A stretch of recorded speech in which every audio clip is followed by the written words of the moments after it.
Honorable Chief Minister, other honorable ministers, respected Chief Secretary, my dear colleagues. Sir, law and order, we have identified 5 topics, sir. Ganja drugs main issue, then the crime overall scenario on different heads of crime, how to control it, law and order scenarios. You have been always talking about invisible police and visible policing, sir. Infrastructure building. Overall strategies, overarching strategies, sir. When you come to the ganja and drugs, sir, 2018 నుంచి 2019-23 కి from 2,948 cases నుంచి the cases have gone up to 6,560. There's an increase of 122%, sir. You identified that this is an important topic, so cabinet subcommittee consisting of Honorable Home Minister, Honorable Minister for Education, Honorable Minister for Health, Honorable Excise Minister and Honorable Minister for Tribal Affairs, so cabinet subcommittee కూడా constitute అయింది. అదేవిధంగా ఒక state లెవెల్లో narcotic control bureau ఒకటి తయారు చేయాలని చెప్పి cabinet sub committee కూడా నిర్ణయం తీసుకోవడం జరిగింది, సార్. అలానే ఒక టోల్ ఫ్రీ నెంబర్ కూడా ప్రజలకి అందుబాటులో ఉంచాలని చెప్పి నిర్ణయించడం జరిగింది. అన్నింటి విషయాల్లో కూడా ప్రోగ్రెస్ జరిగింది. అయితే ఇక్కడ 100 days యాక్షన్ ప్లాన్ ఒకటి తయారు చేశాం, సార్. దాంట్లో భాగంగా ఇప్పుడు రాష్ట్ర స్థాయి కన్నా కూడా జిల్లా స్థాయిలో జిల్లా కలెక్టర్లు ఎస్పీలు చేయవలసినటువంటి విషయాల గురించి చర్చిద్దామని చెప్పి అనుకున్నాము. So district wide ganja and drug హాట్స్పాట్స్ని మ్యాపింగ్ చేయటం, యాంటీ డ్రగ్ స్క్వాడ్స్ని జిల్లాల్లో ఫామ్ చేయటం, రైడ్స్ సెర్చెస్ని ఇంటెన్సిఫై చేయటం, ముఖ్యంగా దొరికినటువంటి ప్రతి కేసులో కూడా ఫార్వర్డ్ అండ్ బ్యాక్వర్డ్ లింకేజెస్ వెతకటం, కింగ్ పిన్స్ ఎవరు అనేది ఐడెంటిఫై చేయటం, వాళ్ళ మీద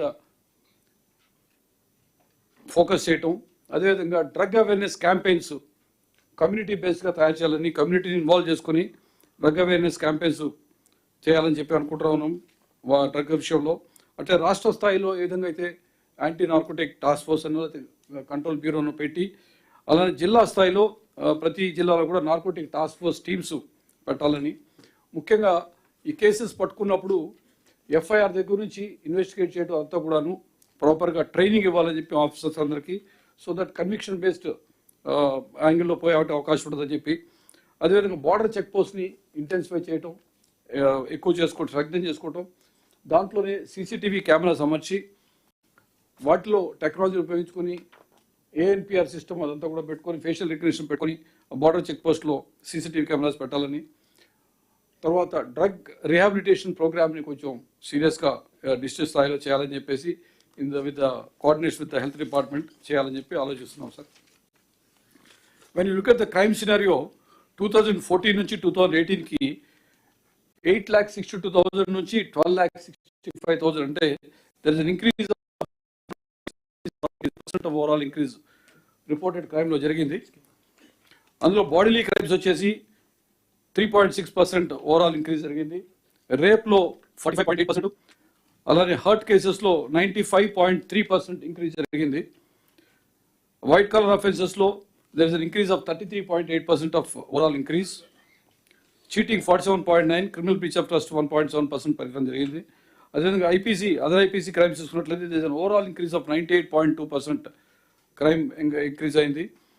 స్పెషల్ అండ్ లోకల్ లాస్లో అబౌట్ 69% ఇంక్రీజ్ అయింది. దీనికి సంబంధించి ఒక్కొక్క హెడ్ ఆఫ్ క్రైమ్లో ఏదైనా స్ట్రాటజీ వేయాలని చెప్పి ఆలోచిస్తూ ఉన్నాము. దాంట్లో ప్రాపర్టీ క్రైమ్ సంబంధించి క్రైమ్ హాట్స్పాట్స్ని ఐడెంటిఫై చేయాలని. So this presentation, this hard copy, అంటే సీక్వెన్స్ మారింది, అంటే సేమ్ సీక్వెన్స్ మారింది, sir. Okay, carry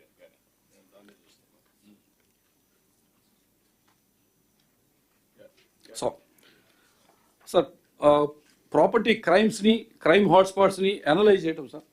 patterns analyse చేయాలని, అలానే ముఖ్యంగా రిపీట్ అఫెండర్స్, ఎందుకంటే ఎక్కువ సార్లు ఒకసారి చేసిన అఫెండర్ మళ్ళీ చేస్తూ ఉన్నాడు అఫెన్సెస్. సో రిపీట్ అఫెండర్స్ని, అలానే ఏరియాస్ ఆఫ్ హై ఇన్సిడెన్స్ని ఐడెంటిఫై చేయటం, ముఖ్యంగా టార్గెట్ హార్డనింగ్ చేయాలని చెప్పి ఒక స్ట్రాటజీ అనుకుంటాం, సార్, యాక్షన్ ప్లాన్. అందులో సీసీటీవీ కెమెరాస్ని, అంటే ఇంతకుముందు 15,000 సీసీటీవీ కెమెరాలు పెట్టినప్పుడు కూడా అవేవి ఫంక్షనింగ్లో లేవు, సార్. ఏఎంసీ లేకపోవడం వల్ల అయితేనేమి. No. There is a lot of communication gap That is where Suresh, where is he? ఈ CCTV కెమెరాస్ ఎవరు చూస్తున్నారు? సురేష్ ఆర్ ITC మీరా? Sir, yes, sir. Just put the ITC slide. Sir, ABS No, circle no, నుంచి not necessary. ITC presentation కాదు. All CCTV cameras are functioning. Data is available. We are not seeing 14,000 cameras are functioning. That is in Pi Data Center. All data is available for the last 5 years. This is where there is no integration, and I am not finding fault with you. Till yesterday, you are not in the mainstream. You are not aware of all these things. That is where it is very difficult. నాకు అందుకే మీ అందరితో ఏంటంటే ఇలాంటి మీటింగ్లో కూర్చొని పెట్టినప్పుడు కొన్ని ideas వస్తాయి. ఇంటెన్షన్ ఆఫ్ CCTV కెమెరాస్ అందరూ గుర్తుపెట్టుకోవాలి. ఎవడైనా క్రైమ్ చేసి అక్కడి నుంచి ఏ డైరెక్షన్ పోయినా with in 10 minutes 15 minutes intercept చేసి క్యాచ్ చేయాలి. That is the concept. Vehicle కానీ చెక్కింగ్ కానీ అక్కడి నుంచి మెసేజ్ కానీ everything you can do it. అందుకే CCTV కెమెరాలు పెట్టి not only roads, if necessary we want to go for cinema theatres, shopping malls, ఎవరైనా రౌడీ షీటర్స్ ఉంటే అన్ని ఫోటోలు కూడా పెట్టి వాడు క్రైమ్ చేయకమునిపే వాడిని వాచ్ చేసే పరిస్థితి పెట్టాలనుకున్నాం. ఇప్పుడు ఏమైనా ఫ్రీ ఫర్ ఆల్ అయిపోయింది క్రైమ్. వాడు గంజాయి తాగేసి వస్తున్నాడు, కొడుతున్నాడు, మనం చూస్తున్నాం, మనం పట్టుకోలేకపోయాం. ఇవన్నీ ఉన్నాయి. I will tell you how to do it. నా ఎవరు ఇక్కడ ఉండే మీరు చూస్తున్నారా, ఎవరు చూస్తున్నా నాకు క్లారిటీ ఇవ్వండి. సురేష్ కూడా రమ్మనండి. ఓన్లీ డ్రోన్ సైన్ చూస్తా ఉంటే CCTV కెమెరాలు ఎవరు చూస్తున్నారు? మీరేనా? You are come here. ఇద్దరిని కూర్చొని పెడితే అందుకే వీళ్ళకు మీకు ఐడియా ఉందా? ఎస్ సార్, నాకు ఐడియా ఉంది సార్. 14,770 కెమెరాస్ ఉన్నాయి సార్. ఏ రకమైనటువంటి కెమెరాలు దేనికి వాడుకోగలుగుతాం అనేది కూడా స్టాటిస్టిక్స్ అంతా ఉంది సార్. నో డేటా కూడా వస్తా ఉంది కదా? ఎస్ సార్, వస్తా ఉంది. మెయింటైన్ చేస్తున్నారు కదా? Yes sir. సో కనీసం రెడ్ లైట్ వైలేషన్ డిటెక్షన్ కి ప్రస్తుతానికి కూడా వాడుతూ ఉన్నారు. ఒకే దానికి కాదు, అన్నిటికీ ఉపయోగించుకోవచ్చు. ఉన్నాయి, డేటా వస్తా ఉంది. But it is not accessible to police. It is not use లో లేదు. అవును sir. That is the beauty of this previous government. 14,000 కెమెరాలు పెట్టి 14,000 కెమెరాల్లో డేటా వస్తా ఉంటే ఉపయోగించుకోలేదంటే నేను షార్ట్ టైంలో 2 monthsలో ఇవన్నీ ఇన్వెస్టిగేట్ మాట్లాడుతూ ఉంటే నాకు ఐడియాస్ వస్తున్నాయి. Where I started. చాలాసార్లు మీకు చెప్పాను, నేను స్టార్ట్ చేసినప్పుడు చాలా ఇనిషియేటివ్స్ ఉన్నాయి, అవన్నీ కూడా ఇంటిగ్రేట్ చేయండి అని. మటర్ దాన్ని ఎట్ చేయాలని చెప్తాను నేను మీకు. మీరు అన్నట్టు లేవని కాదు, ఉన్నాయి, దాన్ని ఉపయోగించుకోలేదు అంతే. క్యారియా Presentation. అట్లనే అలార్మ్స్ అండ్ వార్నింగ్ సిస్టమ్ పెట్టాలని సార్. పెట్రోలింగ్ ఇంటెన్సిఫై చేయాలని, యాక్సెస్ కంట్రోల్, కమ్యూనిటీ ఎంగేజ్మెంట్ చేయాలని చెప్పి అనుకుంటున్నాము. అట్లే మెయిన్గా సార్ హ్యాబిచువల్ అఫెండర్స్ని సర్విలాన్స్ పెట్టాం. ఎందుకంటే చాలా అఫెన్సెస్ మళ్ళీ చేసేవాడు మళ్ళీ చేస్తూ ఉన్నాడు, అది చూడాలని. అలానే సెక్యూరిటీ ఆడిట్స్ హై రిస్క్ ఏరియాస్లో చేద్దామని. తర్వాత కొన్ని ఇంపార్టెంట్ ఏరియాస్లో వల్నరబుల్ ప్రాపర్టీస్ ఏమున్నాయని వాటిని ఐడెంటిఫై చేయడం, నైట్ పెట్రోలింగ్ స్ట్రెంగ్తన్ చేయడం, ఇవి చేయడం ద్వారా ప్రాపర్టీ క్రైమ్ కంట్రోల్ చేయాలనుకుంటున్నాం సార్. సైబర్ క్రైమ్ కూడా there is an increase of about 175%. This is of course because of the digital activity పెరిగినాక ఖచ్చితంగా క్రైమ్ పెరుగుతాం సార్. తర్వాత చాలామందికి వాట్సాప్లో కానీ SMS కానీ మెయిల్స్లో కానీ వచ్చి వాళ్ళు యూజ్ చేయడం. ఈ మధ్యకాలంలో ఫెడెక్స్ స్కామ్లు అయితేనేమి, తర్వాత మీ పార్సల్ ఒకటి వచ్చింది అక్కడ ఉంది, అది బాంబే క్రైమ్ బ్రాంచ్ వాళ్ళు మాట్లాడతారని చెప్పి ఆ విధంగా చేయటం. అలా అయితే ఈ మధ్య MPDO దృశ్యంలో కూడా సైబర్ టెర్రర్ చేయటం వల్ల అతను అదృష్టాడని చెప్పి తెలుస్తూ ఉన్నది. దీంట్లో sir Indian cyber crime coordination centre I4C ఉంది. వాళ్ళు చెప్పిన దాని ప్రకారం గత 3 సంవత్సరాలుగా amount lost is as big as 940 crores.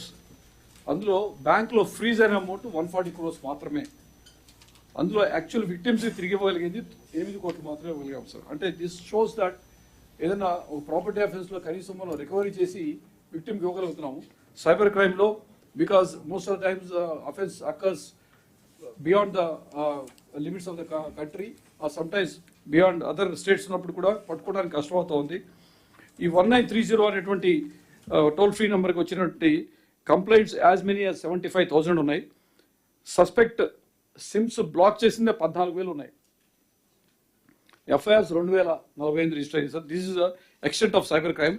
దీనికి సంబంధించి యాక్షన్ ప్లాన్ ఏమనుకుంటున్నామంటే అసలు ప్రస్తుతం ఉన్నటువంటి ఇన్వెస్టిగేటింగ్ క్యాపబిలిటీస్ ఏమున్నాయో ఒకసారి అసెస్ చేసుకొని ఏ ఏరియాలో వాళ్ళకి ట్రైనింగ్ చేయాలా, ఏ ఏరియాలో ఇంప్రూవ్మెంట్ జరగాలి కీ ఏరియాస్ చేసుకొని తర్వాత స్పెషలైజ్డ్ ట్రైనింగ్ ఇచ్చి టూల్స్ కూడా పర్చేజ్ చేసుకొని సైబర్ క్రైమ్ ఇన్వెస్టిగేషన్ పెంపొందించుకోవాలని, అదేవిధంగా ముఖ్యంగా చాలా ఇంపార్టెంట్ అంటే ఈ సైబర్ క్రైమ్లో మాత్రం అఫెన్స్ జరగకముందు ఆపటం అనేది చాలా ఇంపార్టెంట్. చాలామంది అమాయకులు బలైపోతూ ఉంటారు, లక్షలు కోట్లు అమౌంట్ వెళ్ళిపోతుంది. కాబట్టి చాలా విస్తృతంగా పబ్లిక్ అవేర్నెస్ క్యాంపెయిన్ చేపట్టవలసి ఉంది. దాని గురించి కూడా ఆలోచిస్తూ ఉన్నాము.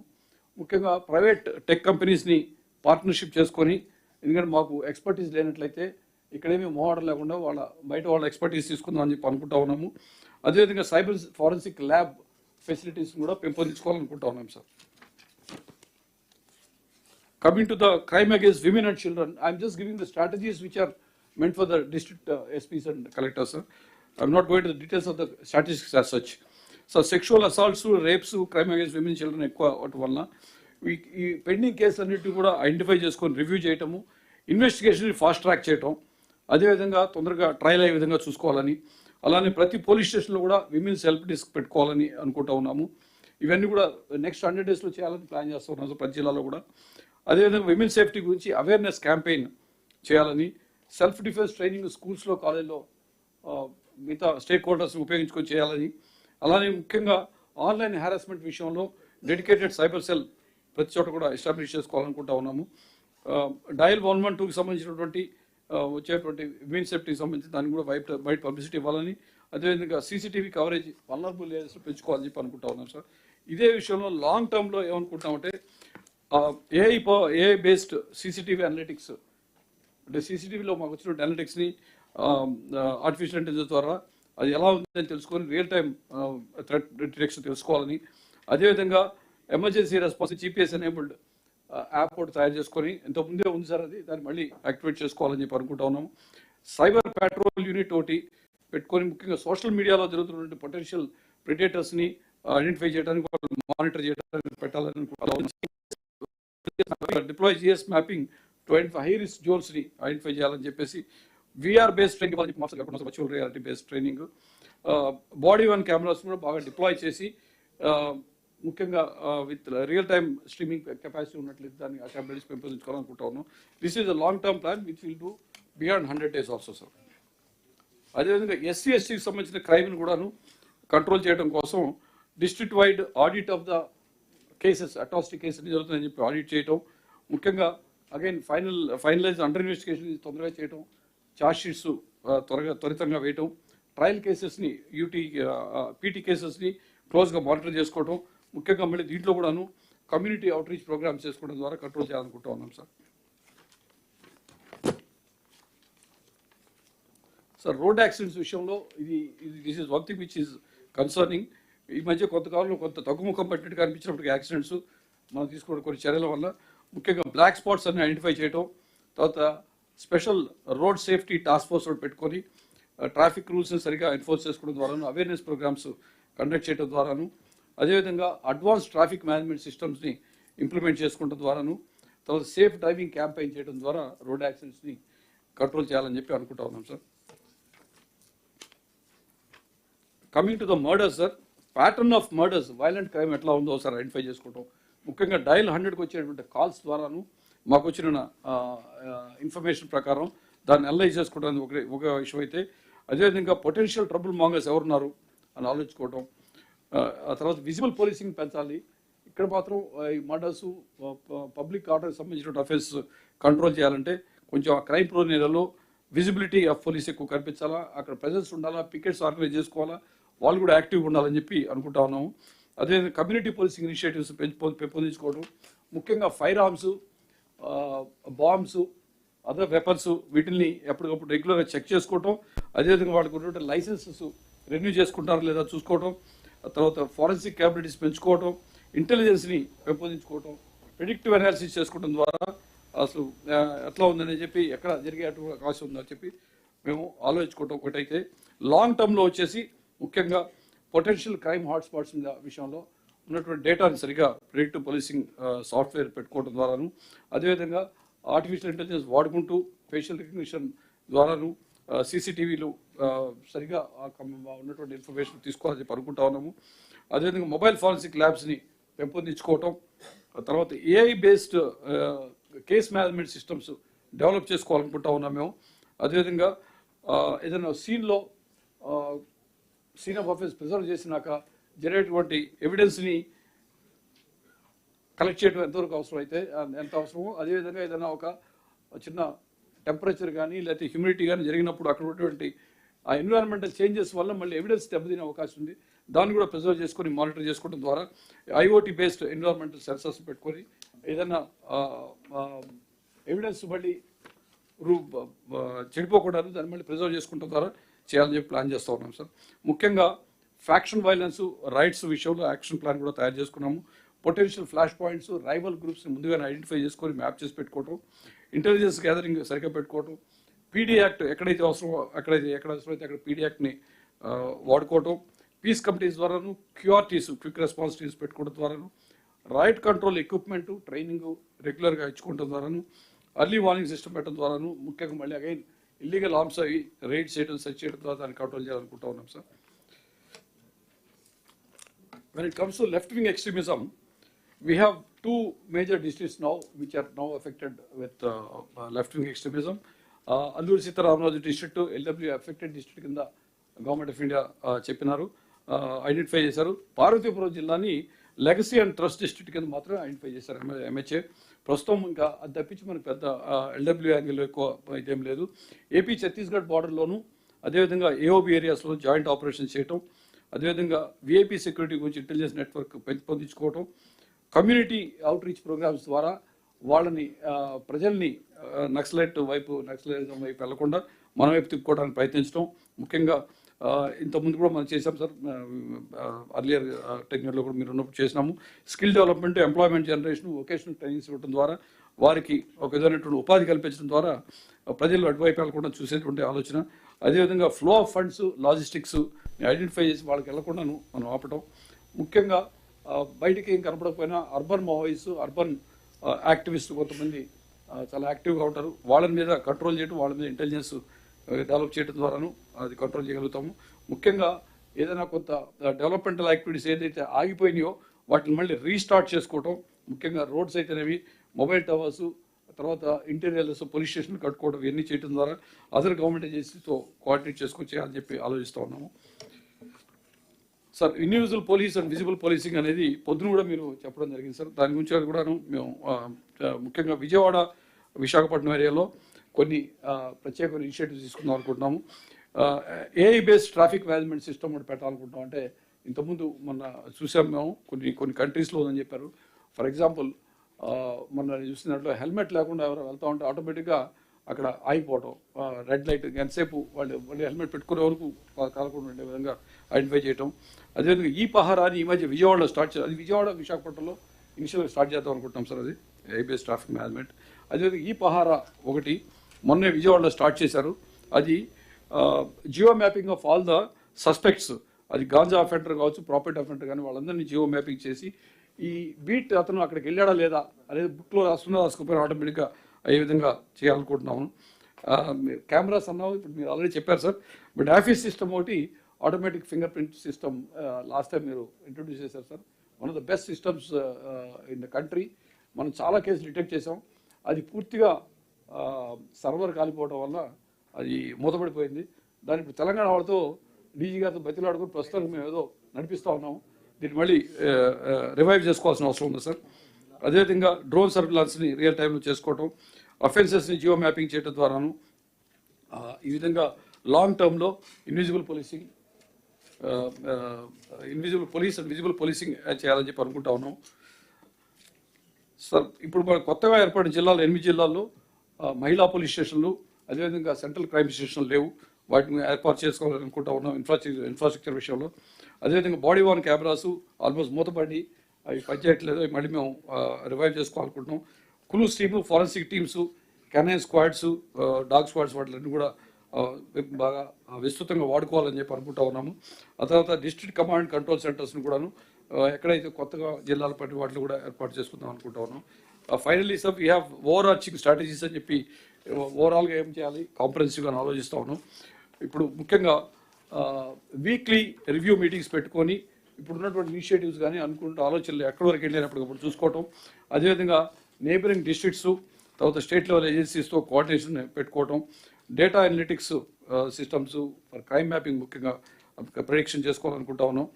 ముఖ్యంగా ఇంతకుముందు మన ఐఎన్పిఆర్ కమిషనర్ చెప్పినట్టు మీడియా బ్రీఫింగ్స్ కమ్యూనిటీ ఎంగేజ్మెంట్ని అది కూడా ఎన్హాన్స్ చేసుకోవాల్సిన అవసరం ఉంది.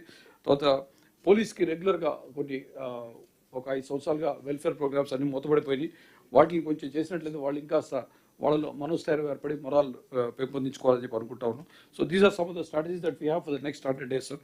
Thank you, sir.